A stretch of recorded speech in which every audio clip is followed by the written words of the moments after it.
दोस्तों जैसा कि मैंने आज आपको टुडे ब्रेकिंग न्यूज के मॉर्निंग बुलेटिन न्यूज अपडेट के वीडियो में बताया था कि 1 तारीख से कई सारे नए नियम लागू होने जा रहे हैं। उनका एक सेपरेट वीडियो मैं आपको DLS न्यूज के ऊपर अलग से बनाकर दे दूंगा, राइट। तो इस वीडियो में अपन जानेंगे दोस्तों आज 1 जुलाई 2020 बुधवार के दिन से हमारे देश में क्या क्या नए नियम लागू होने जा रहे हैं, सरकार के क्या न्यू रूल्स एंड रेगुलेशंस कानून कायदे आज से ही लागू होंगे। इसके अलावा भी दोस्तों रसोई गैस सिलेंडर के दामों में भयंकर बढ़ोतरी देखने को मिली है। बड़ी खबर देख पा रहे कि आम आदमी को बड़ा झटका लगा है। आज से इतना महंगा हुआ रसोई गैस सिलेंडर। नई कीमत की पूरी प्राइस लिस्ट आपको बताएंगे, लेकिन फिलहाल इससे पहले एक जरूरी खबर आपके लिए जानना जरूरी है। आज से दोस्तों गैस सिलेंडर, ATM, PF, बचत खाते, सेविंग बैंक अकाउंट यानी कई सारे आम आदमी की जिंदगी से जुड़े कई सारे नए नियम लागू होने जा रहे हैं। 10 नए नियम हम आपको बताएंगे, बिल्कुल बने रहेगा हमारे साथ इस वीडियो में। फटाफट से मैं आपको बता देता हूँ सारे नियम। जी हाँ, तो 1 जुलाई 2020 यानी आज से भारत में कई बड़े बदलाव लागू होने जा रहे हैं। इन बदलाव का आपकी जिंदगी पर सीधा असर पड़ेगा। इन नए नियमों से जहाँ एक और आपको राहत मिलेगी, वहीं अगर आपने कुछ बातों का ध्यान नहीं रखा तो आपको आर्थिक नुकसान भी हो सकता है। इन नए नियमों में शामिल है दोस्तों गैस सिलेंडर आधारित अटल पेंशन योजना से संबंधित, MSME का ऑनलाइन पंजीकरण से रिलेटेड, PF का पैसा निकालने का नियम, किसान सम्मान निधि में पंजीकरण, बचत खातों में PNB की ब्याज दर को लेकर अपडेट है, ATM से पैसे निकालने पर लगने वाले चार्ज को लेकर अपडेट है, आदि महत्वपूर्ण बदलाव के बारे में अपन जानेंगे। पहला बदलाव देख पा रहे कि MSME का ऑनलाइन पंजीकरण। सूक्ष्म और लघु उद्यमी जो है ना 1 जुलाई से ऑनलाइन पंजीकरण करा सकते हैं। सरकार ने इस संदर्भ में बताया था दोस्तों कि यह पंजीकरण स्वघोषित जानकारियों के आधार पर होगा, इसलिए दस्तावेज अपलोड करने की भी जरूरत नहीं होगी।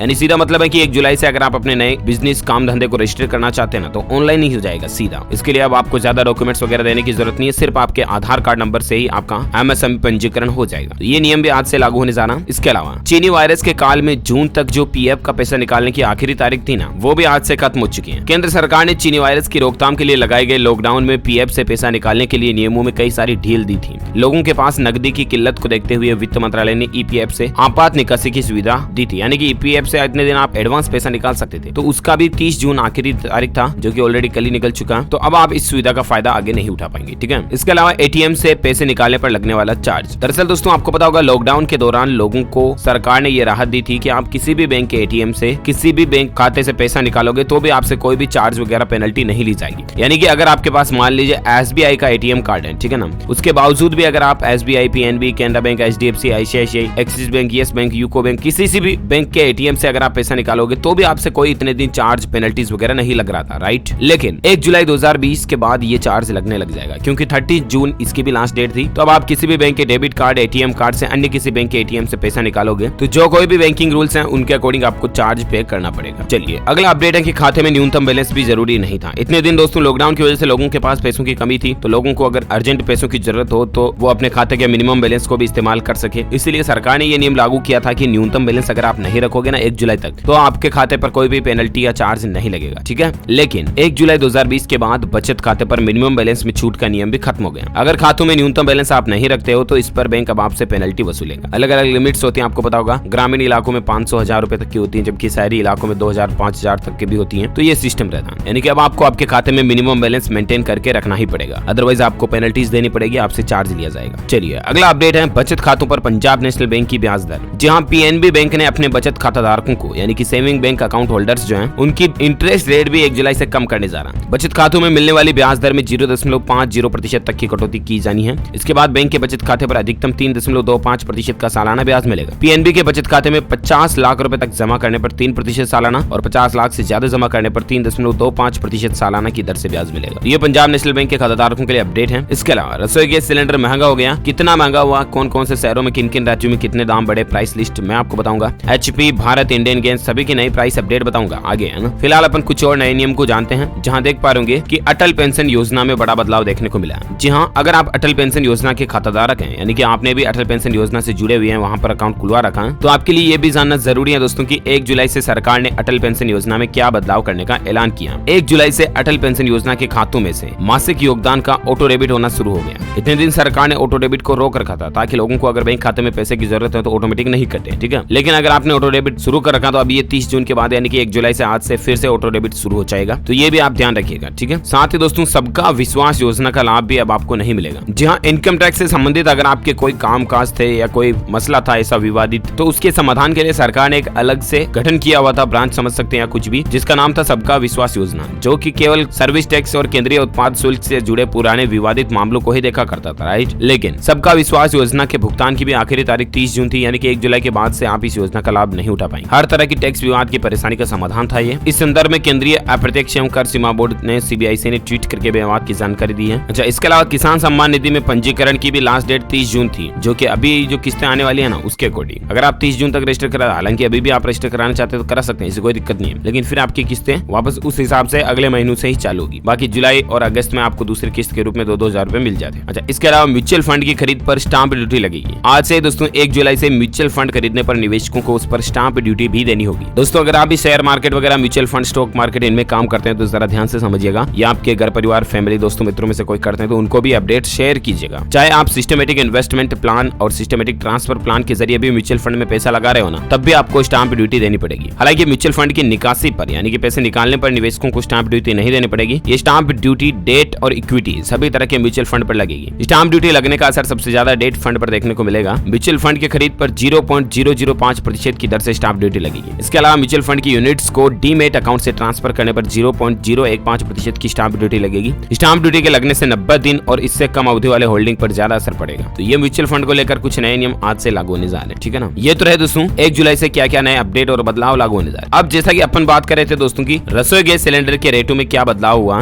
गैस सिलेंडर महंगा हुआ तो आखिर कहाँ कितने पैसे कितने रुपए तक महंगा हुआ, तो आप देख पा रहे हो बड़ा झटका है, आज से रसोई गैस सिलेंडर के दाम बढ़ गए हैं। जी हाँ, तो दरअसल दोस्तों आपको बता दूं कि जुलाई महीने में कई सारे बदलाव हुए, इन बीच गैस सिलेंडर के खर्चे में भी आपके बढ़ोतरी होने वाली है। महीने के पहले ही दिन आम आदमी की जेब पर बोझ बढ़ा है। हालांकि आप ज्यादा टेंशन ना लें, क्योंकि आपकी आप बोले तो बिल्कुल आम आदमी की जेब पर इतना ज्यादा बोझ नहीं बढ़ेगा। वो कैसे, अभी मैं आपको पूरा बताता हूँ। देश के दोस्तों ऑयल मार्केटिंग कंपनियां जो है ना, HPCL, BPCL, IOC वगैरह, इन्होंने बिना सब्सिडी वाले LPG रसोई गैस सिलेंडर की कीमतों में बढ़ोतरी की है। अगर आप सब्सिडी वाला रसोई गैस सिलेंडर यूज करते तब तो कोई दिक्कत नहीं है, लेकिन जरा ध्यान से समझिएगा, 14 किलो 200 ग्राम वाले रसोई गैस सिलेंडर में, जो कि गैर सब्सिडी यानी कि बिना सब्सिडी वाला जो LPG रसोई गैस सिलेंडर है ना, उसमें ज्यादा बढ़ोतरी नहीं हुई है, 1 रुपए की बढ़ोतरी हुई है। और इसके बाद राजधानी दिल्ली में अब इसकी कीमत 594 रुपए रहेगी। कलकत्ता में 4 रुपए महंगा हुआ, मुंबई में 3.5 रुपए और चेन्नई में 4 रुपए तक महंगा हुआ। अब आप ये सोच रहे होंगे कि यार अलग अलग राज्यों में DLS भाई अलग अलग कैसे महंगा हुआ, तो मैं आपको बता दूं दोस्तों की, क्योंकि हर राज्य में टैक्स अलग अलग होता है, इसके हिसाब से LPG के दामों में ये आपको डिफरेंस यानी कि अंतर देखने को मिलता है। ठीक है, तो 14 किलो 200 ग्राम वाले बिना सब्सिडी वाले रसोई गैस सिलेंडर पर तो 2-3-4 रुपए तक की बढ़ोतरी हुई है, राइट। लेकिन इसी बीच एक राहत की बात है कि 19 किलोग्राम वाले सिलेंडर की कीमतों में कटौती देखने को मिली है। कॉमर्शियल सिलेंडर जो होता है ना 19 किलोग्राम वाला, वो सिलेंडर 4 रुपए सस्ता हुआ और इसके बाद अब इसकी कीमत 1139.50 रुपए कम से कम थी पहले, वो अब कम होकर के 1135.50 हो गई है। कोलकाता में इसका दाम 1197, मुंबई में 1090.50 और चेन्नई में 1255 रुपए इसका दाम हो गया। यानी कि 19 किलोग्राम वाले सिलेंडर में कटौती देखने को मिली है और 14 किलो 200 ग्राम वाले सिलेंडर में बढ़ोतरी देखने को मिली है। लेकिन दोनों ही बदलाव सिर्फ बिना सब्सिडी वाले में ही हुए हैं, ध्यान दीजिएगा। अच्छा, इसके अलावा भी और आप अपने राज्य के